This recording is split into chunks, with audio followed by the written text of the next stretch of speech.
Have you ever watched someone march straight toward disaster when a single word from you could have stopped them? My name is Raymond Bose.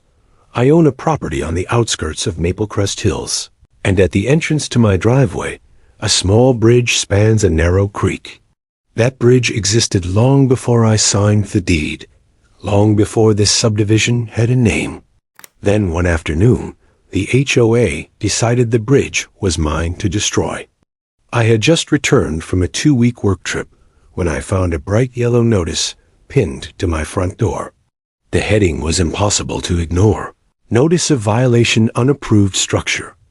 According to the Maple Crest Hills Homeowners Association, the wooden bridge at my driveway entrance was an unauthorized installation that violated Section 7.3 of the Community SCC and RS. I had 30 days to tear it down at my own expense. If I missed that deadline, I would face daily fines of $500 until I complied. The letter was signed by Victoria Harland, HOA president, the signature bold and self-satisfied, the kind a person writes when they enjoy putting their name on power. I walked down to the bridge that evening. It was nothing dramatic, maybe 20 feet long, wide enough for one vehicle, heavy wooden planks bolted onto steel beams. The thing had clearly been standing since the 1970s. I had driven over it every day for 3 years without giving it a second thought. But now, with a violation notice in my hand, I noticed something I had always overlooked. There was a small metal plate bolted to one of the support posts, almost swallowed by rust and grime. The lettering had faded to near nothing. I photographed it and went inside. If you enjoy stories about people getting exactly what they deserve, you are in the right place. Hit subscribe so you do not miss how this one ends, and tell me in the comments where you are watching from. Welcome to HOA Story Lab. I did not fire off an angry email. I did not call Victoria Harland. Instead, I sat at my kitchen table and let my memory work. During the closing on this house, the seller's attorney had mentioned something about a county easement connected to the creek. I had not thought much of it at the time. Now that phrase felt like the start of something important. The next morning, I drove to the county recorder's office and spent 2 hours pulling documents. A property survey from 1986 showed my boundary lines clearly, and the bridge sat roughly 15 feet outside them, on a narrow strip of land designated as a public right-of-way, maintained by the county for drainage and access. Then I found the document that made everything fall into place. A county road department work order dated April 14, 1973. Bridge construction at Creek, crossing 519, authorized under the county infrastructure maintenance budget. The bridge had not been built by a homeowner or a developer. It had been built by the county, on county land with county money. It was public infrastructure. It did not belong to me. It certainly did not fall under the jurisdiction of the Maple Crest Hills Homeowners Association. I printed copies of everything. I saved digital backups. I organized it all into a folder labeled Bridge Documentation and sat in my car in the county parking lot thinking. The obvious move was to respond to Victoria's notice with the facts, hand her the records, and watch her enforcement action collapse. Reasonable, mature, done. But I knew Victoria Harland's reputation. 6 years as HOA president. At least 3 families forced out through relentless petty enforcement. She did not back down when challenged. She escalated. If I showed her the county records, she would not apologize. She would find another angle, another violation, another way to make my life miserable until I gave up or sold. So I considered the other option. What if I said nothing? What if I let Victoria proceed, let her convince the board, hire contractors, and tear down a bridge that belonged to the county government? Destruction of public property was a felony in this state. I had no legal obligation to warn her. All I had to do was step aside and let her walk into the trap she was building for herself. The thought settled in my mind like a stone dropping into still water.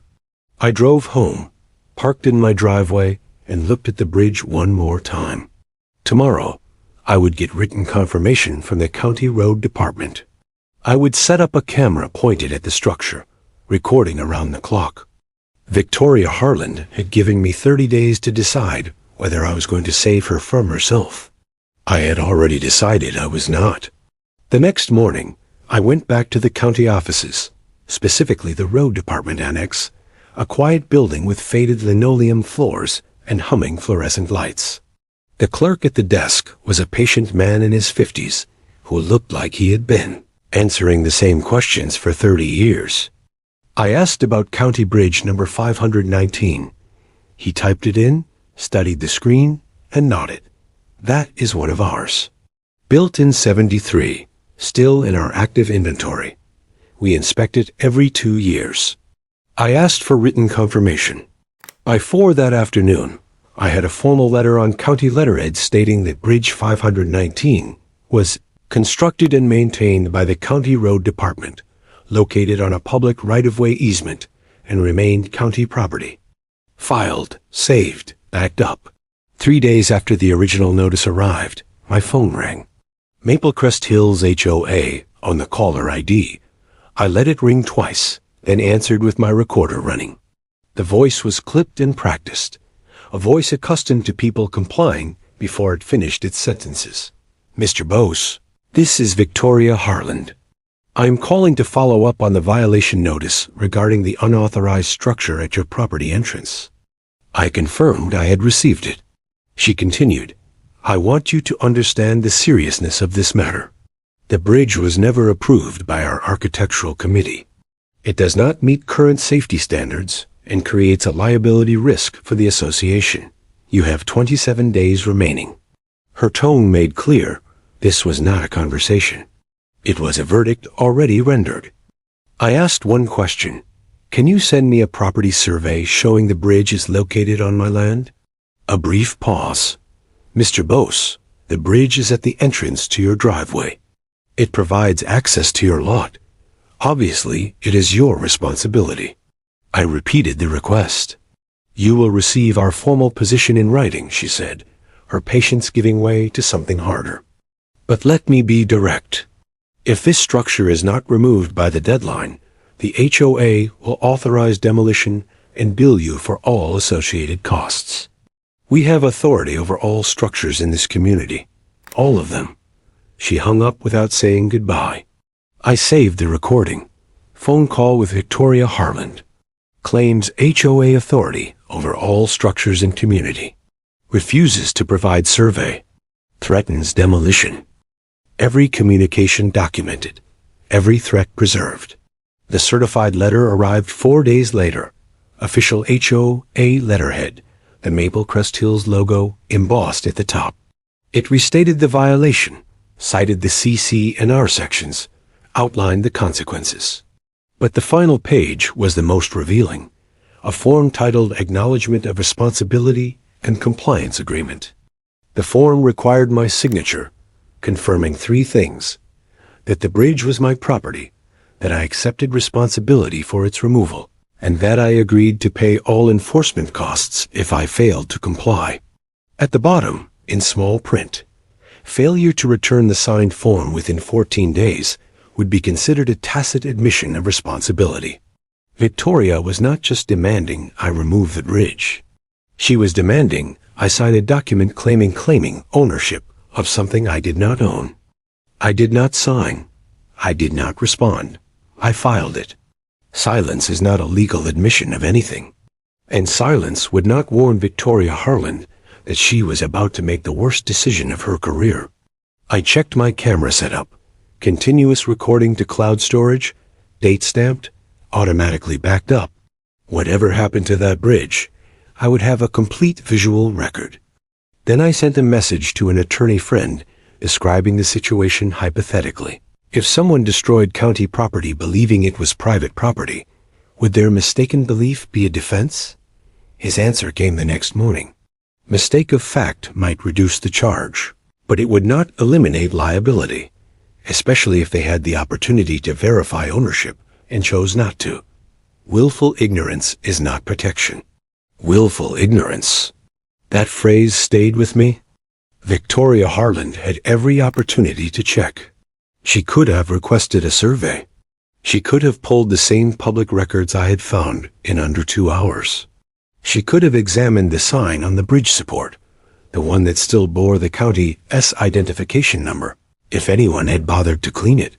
But she was not going to do any of that. She had spent 6 years building her authority on certainty. She was not going to let facts disturb it now. 23 days remained on the deadline. 23 days until Victoria Harland authorized the destruction of county infrastructure, convinced it was her right to do so. All I had to do was nothing. That weekend, I walked down to the bridge with a bucket of soapy water and a wire brush. The metal sign on the support post had been exposed to rain and rust and 50 years of neglect. Whatever was written on, it had faded to near invisibility. But faded is not the same as gone. I scrubbed carefully, working the bristles into the stamped grooves. Slowly, character by character, the words emerged from beneath the grime. County Bridge 519, maintained by County Road Department. I photographed it from multiple angles, made sure the text was legible in each image, and added everything to my documentation folder. Physical proof, permanently affixed to the structure, visible to anyone who cared to look. Victoria could have walked down here before sending her violation notice. She could have read it herself. She did not, and I was not going to tell her. The HOA emails continued with clockwork regularity. Mr. Bose, 14 days remain to comply. Archived? This is your final courtesy reminder. 11 days remain. The HOA board has authorized engagement of a demolition contractor pending your non-compliance. Archived? Each email was another brick in the wall being built around Victoria Harland. She was constructing her own prosecution, one official communication at a time. My neighbor Derek Ashworth stopped by one afternoon, retired, 2 houses down, had lived in Maple Crest Hills since before the first road was paved. He had seen 3 HOA presidents come and go. You hear about the bridge situation? He asked. I told him I had received some notices. He shook his head. Victoria is on the warpath. She has been telling people it is a safety hazard. Wants to make an example out of you. He glanced at the bridge, then back at me. You going to fight it? I told him I was reviewing my options. He nodded the way people nod when they expect you to fold. Good luck, he said. You are going to need it. He walked away without looking back. I did not tell him what I knew. I let him believe what everyone believed, that I was just another resident caught in Victoria Harland's crosshairs, deciding whether to comply or resist. Nobody expected a third option. Nobody expected that I might simply step aside and let her destroy herself. The board meeting was scheduled for the following Thursday. Special session. One agenda item. Authorization of demolition for the non-compliant structure at the Bose residence. Victoria was not waiting for the deadline to expire. She wanted the vote locked in before I could mount any defense. The meeting was open to residents. I could have attended. I could have presented the county records, the engineer's confirmation, the photographs of the sign. I could have ended the whole thing in that room with a single folder of documents. I thought about it for one evening, sitting on my porch as the sun dropped behind the tree line. If I spoke up, Victoria would be embarrassed. The enforcement action would collapse. The matter would close, and then she would find another way to come after me. I had seen what she did to the Castellano family. 2 years of fence disputes before they sold and moved away. Victoria did not lose gracefully. She found new angles. But if I let her demolish the bridge, she would not be fighting me anymore. She would be fighting the county. And the county had resources and legal authority that I did not. The board meeting was in 5 days. If I said nothing, the vote would proceed. If the vote passed, demolition would be authorized. If demolition was authorized, Victoria Harland would destroy county property on camera, with witnesses, with a paper trail leading directly back to her signature on every document. I did not need to participate. I only needed to stay silent. 5 days until the board voted. 5 days until Victoria Harlan secured authorization to commit a felony. The trap was set. She was already walking toward it. A community forum post appeared 3 days before the meeting. A neighbor sent me a screenshot with a one-word message. Wow! The post was authored by Victoria Harlan, fellow Maple Crest Hills residents. I want to make you aware of a serious compliance matter affecting our entire community. One of our neighbors has refused to remove a dangerous unauthorized structure at his property entrance, despite multiple notices and every opportunity to comply. This bridge is an eyesore and a safety hazard. If it collapses, it could block the creek and cause flooding on adjacent properties. I am asking for your support at Thursday's board meeting as we take action to protect our neighborhood. She did not use my name. She did not need to. Within hours, the comment section filled with agreement. Thank you for protecting our property values, Victoria. That bridge has always looked sketchy. Some people just do not care about the community. A few voices asked whether anyone had actually inspected it, but they were drowned out. I saved the screenshot. The social effects were immediate. Neighbors who had waved to me for 3 years now looked away at the mailbox cluster. Conversation stopped when I walked up. The silence was its own accusation. Victoria had turned me into a symbol of non-compliance before the board even voted. She had done it before. She was doing it again, and I was not going to interfere. Thursday evening arrived heavy with late summer heat. The board meeting was held in the Maple Crest Hills Community Center, a squat building near the subdivision entrance.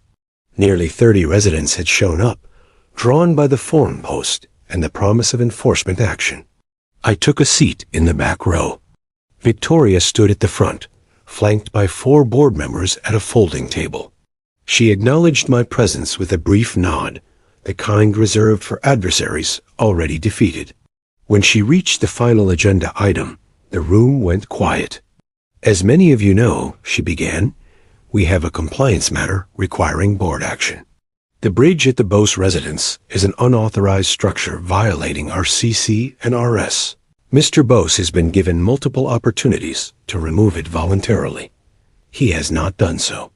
I move that the board authorize demolition of the structure at the owner's expense, to be executed immediately upon expiration of the compliance period. She paused, surveying the room like a judge addressing a courtroom. This is not personal. This is about maintaining the standards that make Maple Crest Hills the community we all chose to live in. The first 3 board members voted yes without comment. The fourth, a woman named Sandra Okafor, hesitated. Shouldn't we verify the property boundaries first? Before we authorize demolition, I would like to confirm the bridge is actually on Mr. Bose's property. Victoria's expression flickered with annoyance before settling back into practiced patience. Sandra, the bridge is at the entrance to his driveway. It provides access to his lot. Obviously, it is his responsibility. We have already sent multiple notices. The time for verification was weeks ago. Sandra looked uncomfortable but did not press further. She voted no. The final board member voted yes, 4-1. Victoria thanked the board and announced the contractor would begin work the day after my deadline expired. As residents filed out, Sandra Okafor lingered. She glanced at me as she gathered her things, expression caught between sympathy and unease. She started for the door, then stopped and turned back. Mr. Bose, she said quietly, I do not think this is right. Have you checked the county records? I met her eyes. I have. She waited. I am not going to obstruct the board's decision. Confusion crossed her face. She opened her mouth, closed it, then nodded slowly and walked out without another word. I sat in that room for a few more minutes, listening to the air conditioning hum and the sound of cars leaving the lot. The vote was recorded. The contractor was engaged. The date was set.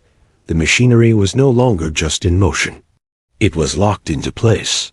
The official notice arrived 2 days later, by certified mail. Demolition scheduled for September 3rd. Estimated cost, $12,000. This amount will be assessed to your HOA account upon completion.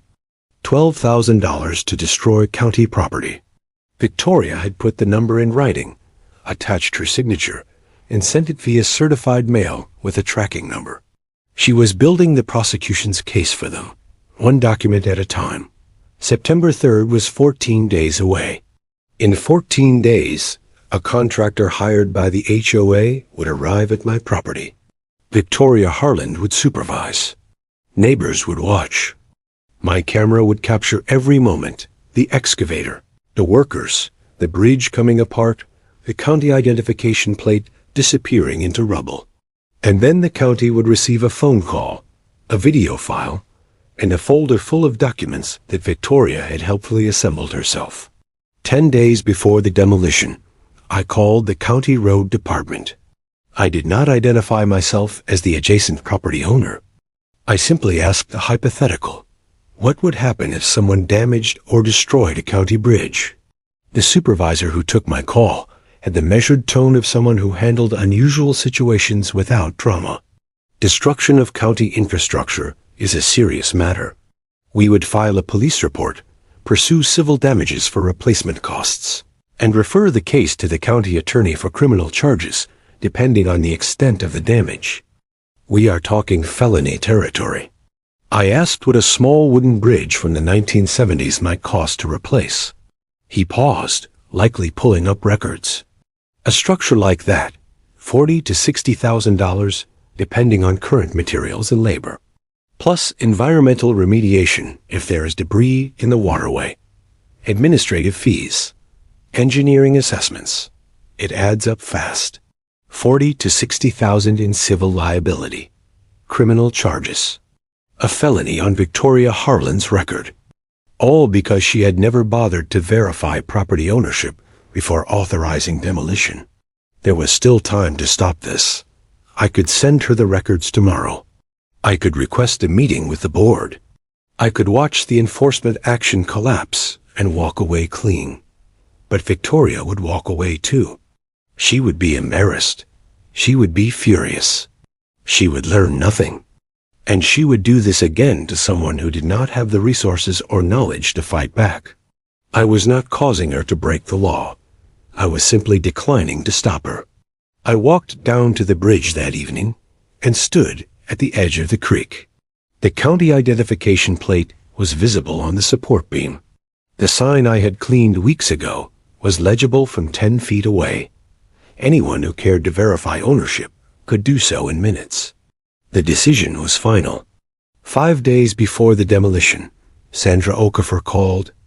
"Mr. Bose, I have been doing some research. I cannot find a property survey that shows the bridge is on your lot." I brought it up to Victoria, but she said I was overthinking it. I asked what she thought should happen. "I think we should pause until we verify." But Victoria will not listen. She has already scheduled the contractor. She has already told everyone it is happening. A pause. "Mr. Bose, do you know something I do not?" I chose my answer carefully. I know what the county records show. And I know that Victoria Harland has never asked to see them. Then why do you not just show her? Why do you not stop this? I let the silence sit between us. Because some lessons can only be learned the hard way. She did not respond for several seconds. When she spoke again, her voice was quiet. "I do not understand what you are doing, but I hope you know what you are getting into." She hung up. Sandra was the only person on that board who had asked the right question, the only one who had bothered to check. And even she could not stop what was coming. Victoria had too much momentum, too much invested in being right. 3 days before demolition, I watched a flatbed truck roll past my property. Yellow excavator on the back, steel teeth. The kind of machine designed to take things apart. Victoria was assembling her forces. She had no idea what she was actually preparing for. The excavator sat at the staging area for 2 days. I drove past it each morning on my way to work. The contractor's crew began arriving on the second day. Someone had posted a notice on the community bulletin board. Bridge removal, September 3rd. Please avoid the Bose property entrance during work hours. Victoria was advertising her crime in advance. She was inviting witnesses. She was creating a public record of her intentions, and she believed she was demonstrating strength. She had no idea she was the one about to face consequences. September 3rd arrived with clear skies and the promise of heat. I woke at 6, made coffee, and sat on my porch. By 7:30, I could hear diesel engines starting up near the subdivision entrance. By 7:45, a convoy rolled toward my property, the excavator on its flatbed, a dump truck, 2 pickup trucks with the contractor's logo on the doors, and Victoria Harlan's white SUV bringing up the rear. I stayed on my porch, coffee in hand, watching. My camera had been recording since dawn, everything uploading to cloud storage in real time. Whatever happened in the next few hours would be documented from multiple angles with timestamps no one could challenge. The convoy stopped at the bridge. Workers climbed out. Orange traffic cones went up. Caution tape stretched across the road. The excavator was unloaded with practiced efficiency, its engine growling as it maneuvered into position. Victoria stepped out of her SUV, wearing a blazer and carrying a clipboard, as if she were overseeing a corporate event rather than the destruction of public infrastructure. She surveyed the scene with visible satisfaction, then walked up my driveway toward the porch. I did not stand. I did not move. "Mr. Bose," she said, stopping at the bottom of the steps. "I wanted to give you one last opportunity to handle this yourself. If you would prefer to hire your own contractor, we can postpone. You would still be responsible for the costs, but at least you would have some control over the process." Her tone was magnanimous, the voice of someone extending mercy from a position of absolute power. I took a sip of coffee. I am not going to interfere with the board's decision. Her expression flickered, confusion, maybe, or suspicion, before settling into a satisfied smile. Smart choice. This will all be over in a few hours. Then we can put this unpleasantness behind us. She turned and walked back toward the bridge. At 8:15, the excavator's engine roared to full power. The operator positioned the machine at the edge of the bridge, the steel bucket hovering over the wooden planks like a pendulum about to swing. Victoria stood nearby with 2 board members who had come to witness the moment. Several neighbors watched from the edges of their lawns. Derek Ashworth was among them, arms folded, expression unreadable. A county bridge sign was clearly visible on the support post, the one I had scrubbed clean weeks ago, legible from 50 feet away. Anyone could have read it. Nobody did. At 8:22, the excavator's bucket descended. The first plank splintered under the impact. The operator worked methodically, tearing the bridge apart section by section, dropping the debris into the dump truck backed up to the waterline. Victoria watched with her arms crossed, nodding approvingly at each swing. She took photographs on her phone, the excavator at work, the bridge coming apart, the growing pile of rubble. She was documenting her triumph. She had no idea she was photographing a crime scene. By 9:40, the bridge was gone. Nothing remained but concrete footings on either side of the creek and wood fragments scattered in the water. Victoria walked the perimeter, took final photographs, and approached me one last time. Her smile was the smile of someone who had won completely and wanted to make sure the loser knew it. The invoice will be mailed within 5 business days. $12,000 for demolition plus administrative fees. If payment is not received within 30 days, the HOA will file a lien on your property. I met her eyes. I am not paying for that. Her smile widened. Then we will see you in court. Have a nice day, Mr. Bose. She turned and walked back to her SUV, drove away without looking back. I waited until the last truck had disappeared down the road, waited until the neighbors went back inside and the street went quiet. Then I went inside, sat at my kitchen table, and made 3 phone calls. The first was to the county road department. I need to report the destruction of County Bridge, number 519. The supervisor who picked up was the same man I had spoken to 10 days earlier. His voice shifted the moment I said the bridge number. Did you say Bridge 519? That is county infrastructure. What do you mean, destruction? I told him it had been demolished that morning by a contractor hired by the Maple Crest Hills Homeowners Association, authorized by HOA President Victoria Harland. I had video footage of the entire event, including clear images of the county identification sign before it was torn down and thrown into a dump truck. There was a long silence. This is a serious matter, he said. I am going to need that footage. The second call was to the sheriff's office non-emergency line. I reported the destruction of county property, provided the address, gave Victoria's name, the contractor's name, and the names of the board members who had witnessed the demolition. The deputy asked if I had evidence. I told him I had video, photographs, and a complete paper trail. Every violation notice, every email, every certified letter, the board meeting minutes, Victoria's signature on every authorizing document. We will be opening an investigation, he said. Can you make that footage available?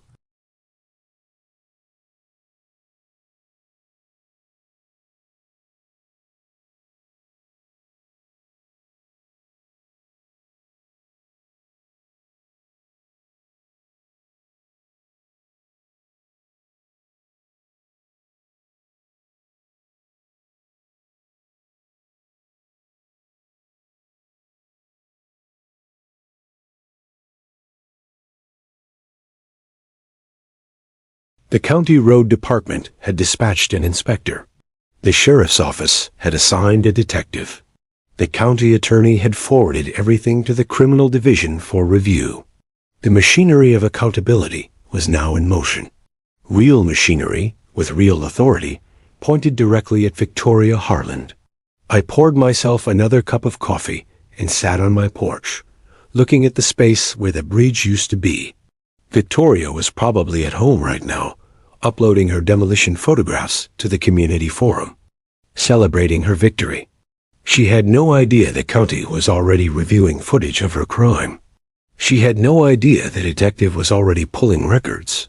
She had no idea that every document she had signed, every meeting she had run, every vote she had orchestrated was now evidence in a criminal investigation.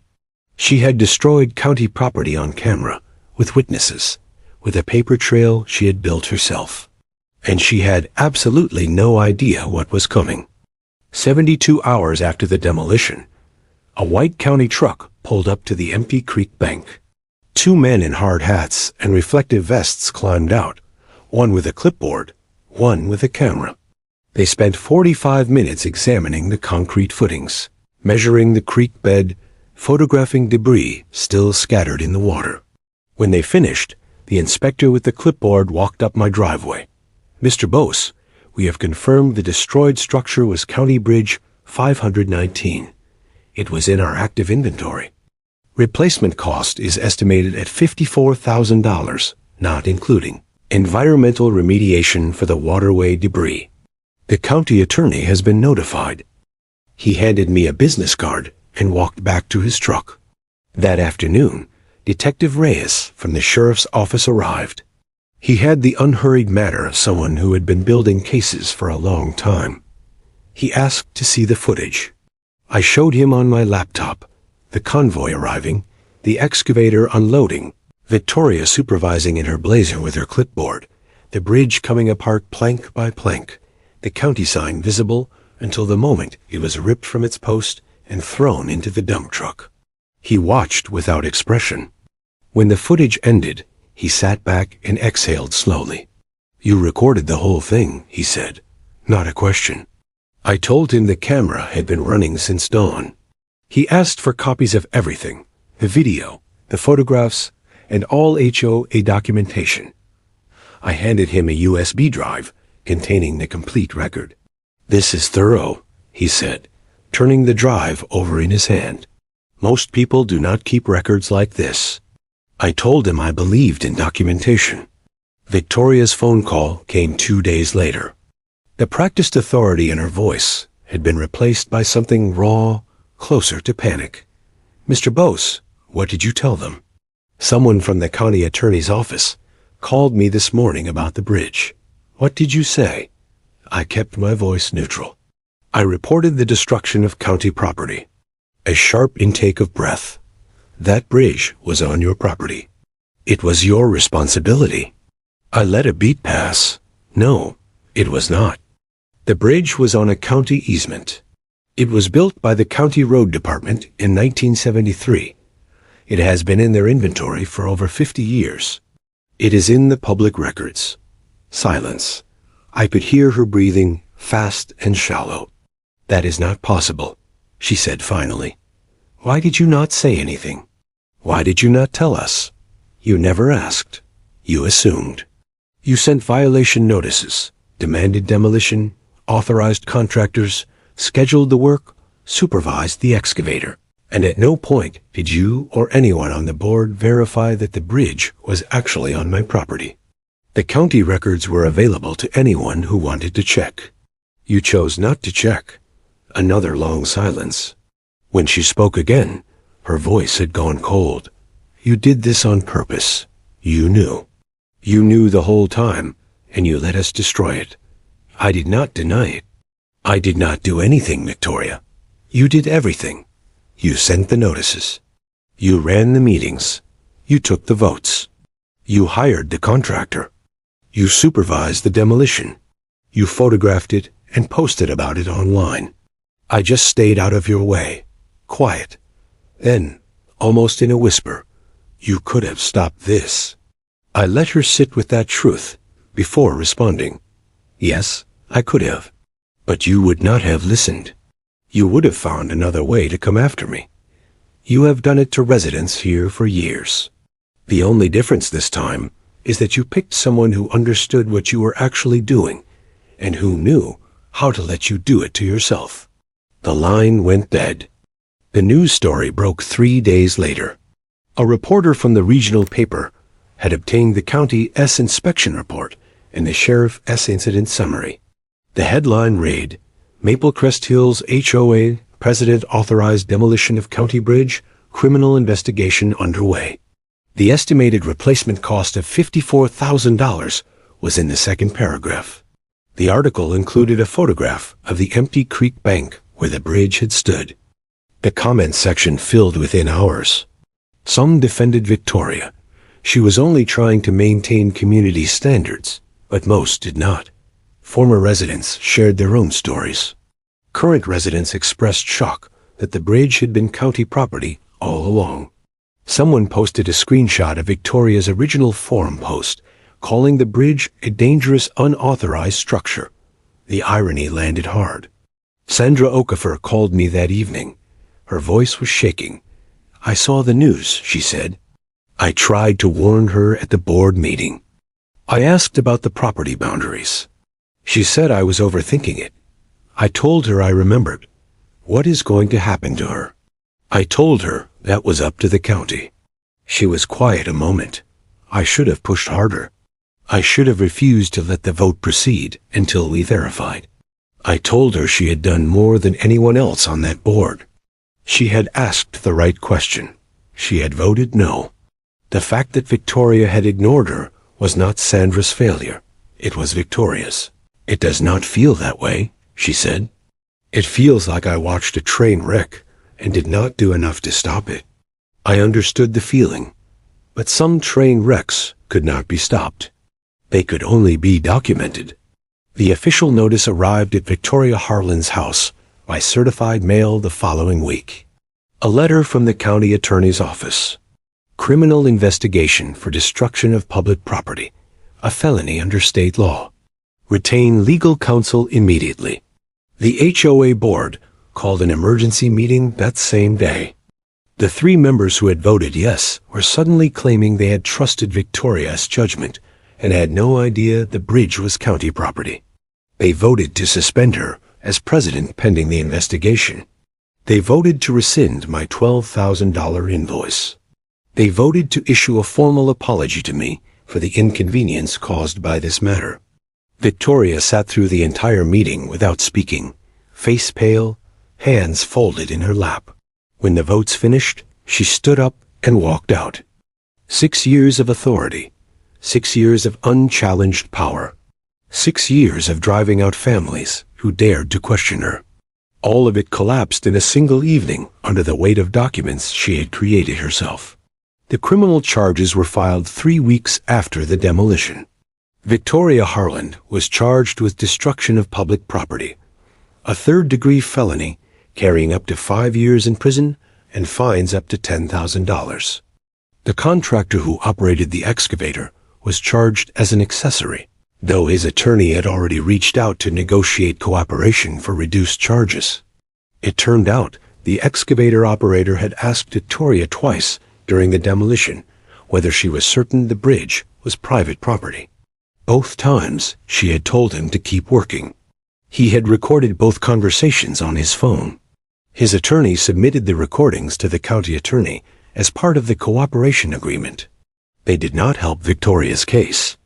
The news coverage intensified. A television crew came from the city to film the empty Creek Bank.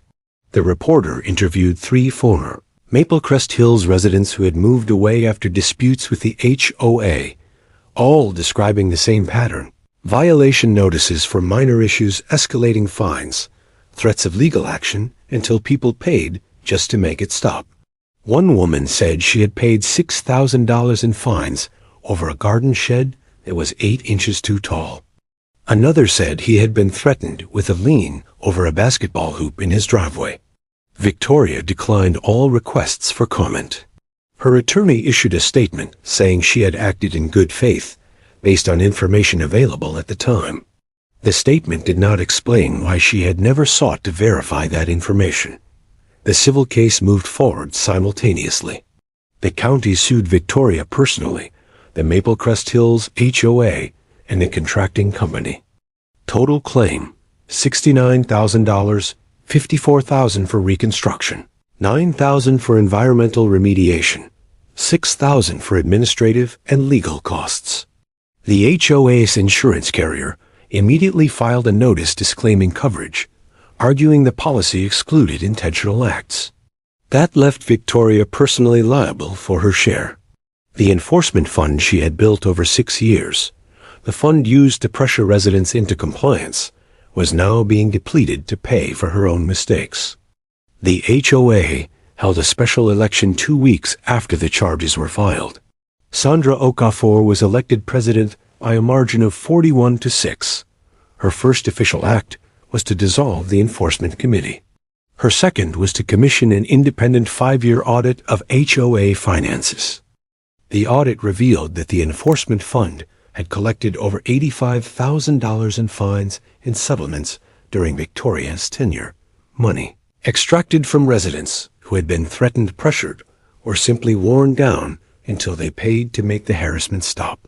Sandra's third act was to send me a formal letter of apology, signed by all 4 remaining board members, acknowledging that the enforcement action against me had been unauthorized, unverified, and conducted without proper due diligence. All violation notices were rescinded. My HOA account was confirmed in good standing. I filed it with everything else. The community moved forward slowly and unevenly. Some residents sold their homes within the year. Others stayed and became more engaged, attending board meetings, asking questions, demanding transparency. The culture of fear that Victoria Harland had cultivated for 6 years began to dissolve, replaced by something more cautious but more honest. Derek Ashworth was elected to the board in the next regular election. His first proposal was a requirement that all enforcement actions be reviewed by an independent attorney before any notices were sent. It passed unanimously. No one wanted to be the next Victoria Harland. I saw her once more, about a year after the plea hearing. She was working on the shoulder of a county road, orange safety vest, picking up trash as part of her community service hours.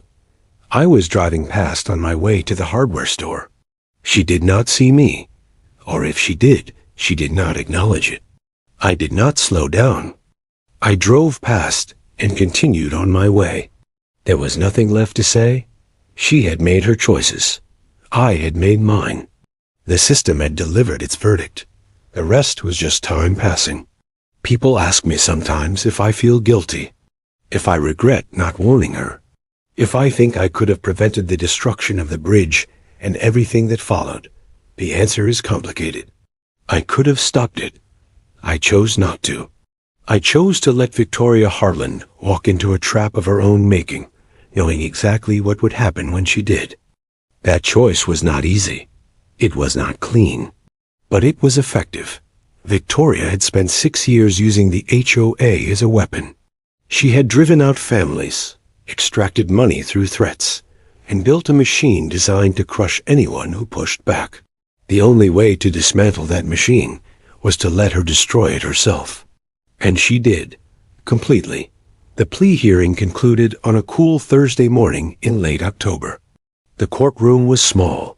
Wood-paneled walls, fluorescent lights, wooden benches that creaked when anyone shifted. I arrived early and sat near the back. Sandra Okafor was there, along with Derek Ashworth and a handful of other residents who had come to see how this ended. A reporter from the regional paper sat in the front row with a notebook open. Victoria entered through a side door with her attorney, wearing a gray suit that made her look smaller than I remembered. She kept her eyes forward. She did not look at the gallery. She did not look at me. The county attorney presented the case efficiently. Destruction of public property. Estimated damages of $69,000. A pattern of conduct demonstrating reckless disregard for verification. The excavator operator S recordings entered into evidence, showing 2 separate moments where Victoria had been directly asked to confirm ownership and had instructed the contractor to continue. Victoria's attorney spoke about her years of community service, her lack of prior criminal record, her willingness to accept responsibility. He asked for leniency. The judge listened without expression. When both attorneys had finished, she asked if Victoria wished to make a statement. Victoria stood slowly. Her voice was quiet, controlled, but the strain beneath it was audible. I made a mistake, she said. I believed I was acting in the best interests of the community. I did not verify the ownership of the bridge, and I should have. I accept responsibility for that failure. A pause. I'm sorry for the damage I caused. She sat down. The judge read the sentence. The felony had been reduced to a misdemeanor as part of the plea agreement. Destruction of property, a legal fiction given the actual costs, accepted in exchange for a guaranteed conviction. The sentence: 2 years of probation, a fine of $15,000, and 200 hours of community service with the county road department. Then the judge added one more condition. Victoria Harland was permanently barred from serving in any leadership capacity for a homeowners association in the state. She would never again hold the position she had used to harass, intimidate, and ultimately displace residents who had only wanted to live in peace. The gavel came down. The hearing was over. Victoria was led out through the side door. Her attorney followed. She never looked back. The civil case settled 2 weeks later. The county accepted $65,000, $48,000 from the HOA's depleted reserves, and $17,000 from Victoria personally. The settlement required the HOA to implement verification procedures before any future enforcement action. Sandra signed on behalf of the board and told me afterward that dues would need to increase for the next few years to recover from the financial damage.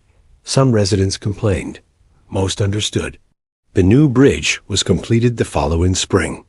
I watched the construction from my porch over 3 weeks.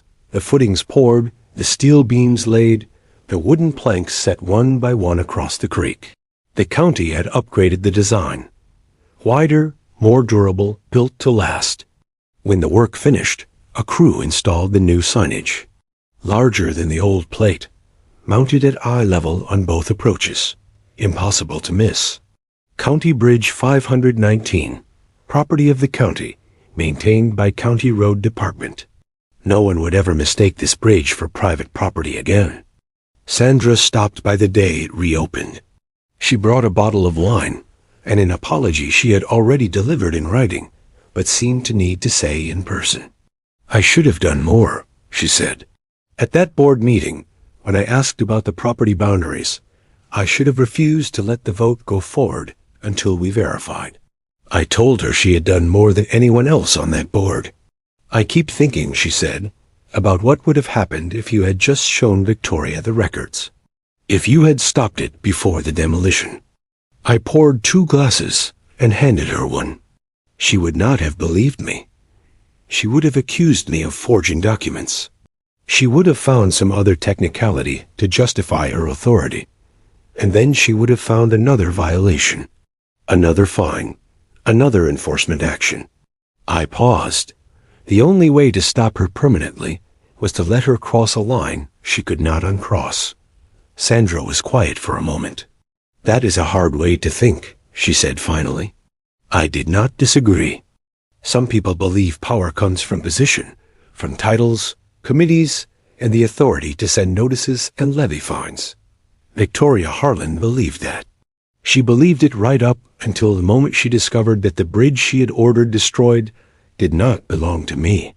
It belonged to everyone, and everyone made her pay. I did not defeat her. I did not fight her. I simply stepped aside and let her defeat herself. That is not revenge. That is patience. That is documentation. That is understanding that some battles are won not by fighting, but by letting the other side make mistakes they cannot take back. The bridge stands now, solid and permanent, with a sign that no one can miss.